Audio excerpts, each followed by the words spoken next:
Buat para pebisnis atau pekerja profesional yang membutuhkan laptop compact, spek kenceng dan lengkap dengan fitur, mungkin kalian bisa cek laptop yang satu ini.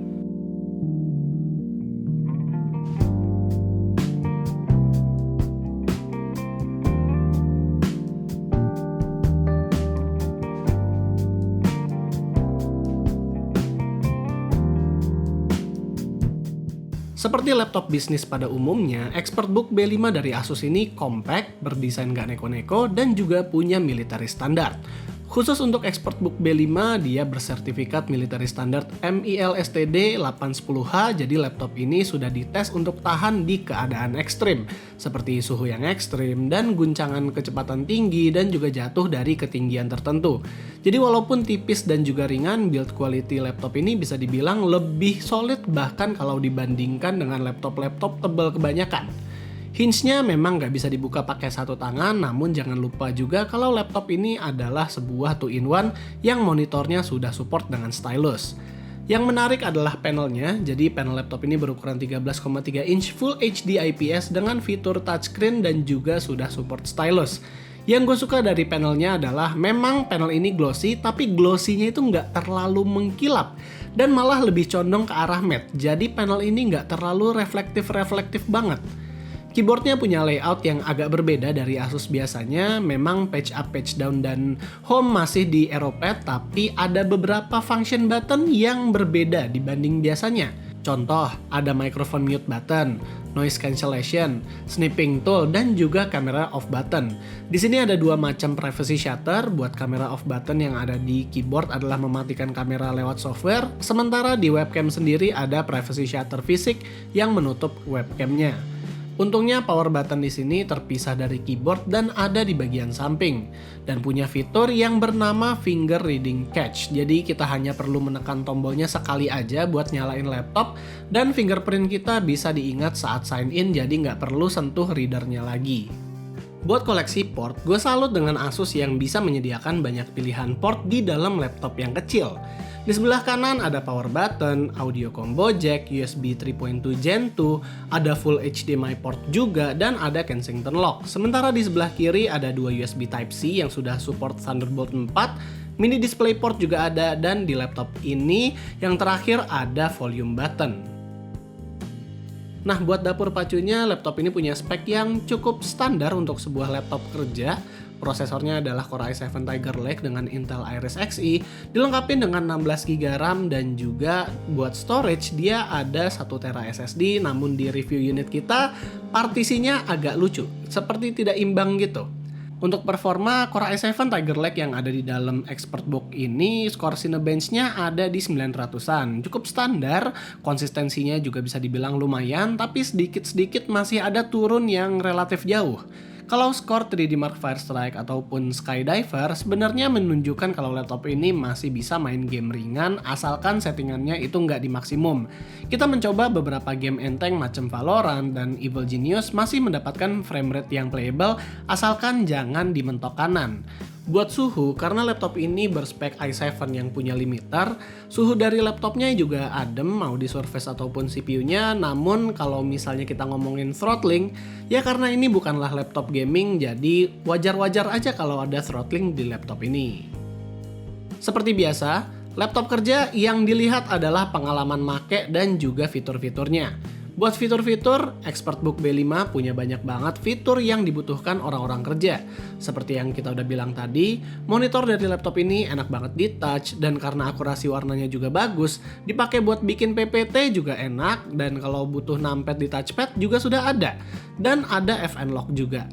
Buat yang suka concern dengan security, laptop ini juga udah punya TPM module 2.0 yang dia di-powering oleh Infineon. Buat kapasitas baterainya, sayangnya laptop ini nggak tahan lama-lama banget, padahal kalau melihat laptopnya, ini adalah laptop dengan main purpose untuk mobilitas tinggi. Namun kalau mau dibawa dengan charger sekalipun, chargernya enteng banget dan laptop ini sendiri bisa di-charge dengan USB-C power delivery. Buat keyboard, laptop ini punya keyboard yang travelnya itu cukup dalam, bahkan saking dalamnya ini hampir bisa dikomparasikan dengan laptop gaming kebanyakan. Jadi kalau mau dipakai buat ngetik, ini laptop feedbacknya udah enak banget. Tapi buat layarnya, sayangnya monitor ini hinge-nya itu agak ngefleksiin si layarnya. Jadi kalau kalian ngeliatin ini layar kok flexing banget, itu karena build quality dari hinge-nya. Lalu buat kualitas speaker, laptop ini punya speaker yang kualitas suaranya cukup jernih, tapi kalau dipakai di 100% itu suaranya mulai distorsi, jadi disarankan untuk pakai di 80% aja. Selain mobilitas, laptop ini juga bisa menjadi workstation yang kuat. Full HDMI portnya bisa dicolok ke monitor dengan resolusi up to 4K 60Hz, dan kalau kalian lebih pro lagi, kalian bisa menggunakan USB-C-nya untuk display up to 3 monitor dengan resolusi 4K. Nah, buat kualitas kameranya bisa dibilang ini cukup bagus. Kalau misalnya mau dibawa conference call atau misalnya mau dibawa meeting online, masih oke, mikrofonnya juga bagus, tapi ada salah satu fitur yang menarik dari laptop ini.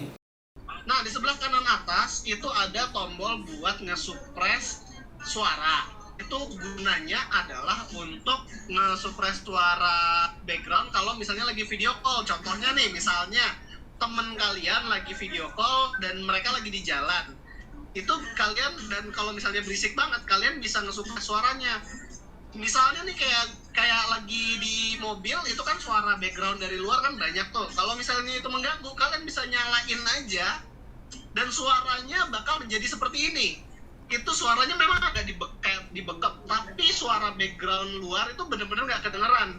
Jujur gue agak bingung dengan fitur ini karena gue kira itu ada, pertama-tama gue pegang laptopnya, gue kira itu adalah untuk nge-suppress suara dari mikrofon laptop, tapi ternyata enggak, itu nge-suppress suara pas lagi si lawan bicara gitu. Ya jujur fiturnya berguna sih, tapi ya gimana ya, lebih bagus sebenarnya kalau itu adalah fitur untuk nge-reduce noise suara kita gitu, pengguna laptop, bukan lawan bicara. Nah, kalau ngomongin upgradabilitas, jujur gue kaget kalau opsi upgrade laptop tipis ini ternyata lumayan banyak. Slot RAM ada satu yang opsional, alias yang 16GB tadi itu adalah soldered, dan kalian bisa nambahin 16GB lagi agar menjadi 32GB. Terus M.2 slot juga ada dua, yang satu sudah terisi OS dan yang satu lagi bisa available kalau misalnya mau ditambah. Lalu sayangnya kalau kita melihat battery capacity, ya agak sedih ya kalau cuma 33 watt hour, padahal kalau melihat samping-sampingnya sebenarnya mereka bisa-bisa aja masukin baterai yang lebih besar lagi. Oke, jadi karena ini adalah sebuah laptop kantoran yang bisa dipesan konfigurasinya, jadi spek dan kapasitas baterai yang tadi gua sebutkan bisa diganti-ganti lagi ke depannya sesuai dengan kebutuhan kalian. Sebenarnya laptop ini punya harga mulai dari belasan juta, namun spek yang gua review sekarang, pas gua lihat di Tokopedia ada yang available di harga 22 juta. Kalau menurut gua, laptop ini barebone-nya itu udah bagus, dan juga dengan opsi port yang lengkap banget. Terus juga layer security dan lain-lain, fitur-fiturnya itu udah cukup banget buat kerja. Paling ya hanya opsi baterai aja yang harusnya lebih dari unit yang gua review. Dan jadi kesimpulannya, Asus ExpertBook B5 ini adalah sebuah laptop yang memang kalau nggak didesain untuk bisnismen, ya untuk pekerja expertise, karena ini laptop kerasa banget adalah sebuah teman kerja. Bayangin aja, ini laptopnya portnya itu lengkap banget. HDMI ada, HDMI micro ada, Thunderbolt ada. Jadi kalau misalnya kalian mau pakai di docking ataupun ke iGPU juga ayo. Terus kalau kalian butuh numpad itu juga ada, privacy shutter itu juga ada, bahkan double. Terus juga compactnya itu bagus banget. TPM 2.0 ada, fingerprint scanner di dalam power button. Catch-nya si fingerprint kayak di Zephyrus itu juga ada. Jadi ya ini laptop lengkap banget lah. Kita jujur amazed sama laptop ini, walaupun secara performa laptop ini tidak bisa menghadirkan atau memberikan performa Core i7 Tiger Lake yang full performance. Jadi yang full performance-nya seperti yang kita lihatkan di performa tadi, ya performanya so-so lah. Tapi ya untuk agar menjaga battery life dan juga menjaga suhu, mungkin penurunan performa segitu kita bilang cukup fair lah. Jadi ya paling itu aja video kita kali ini. Kalau kalian suka dengan videonya, jangan lupa untuk kasih kita like, share, dan subscribe. Dan di sini gua Rizky, always stay safe.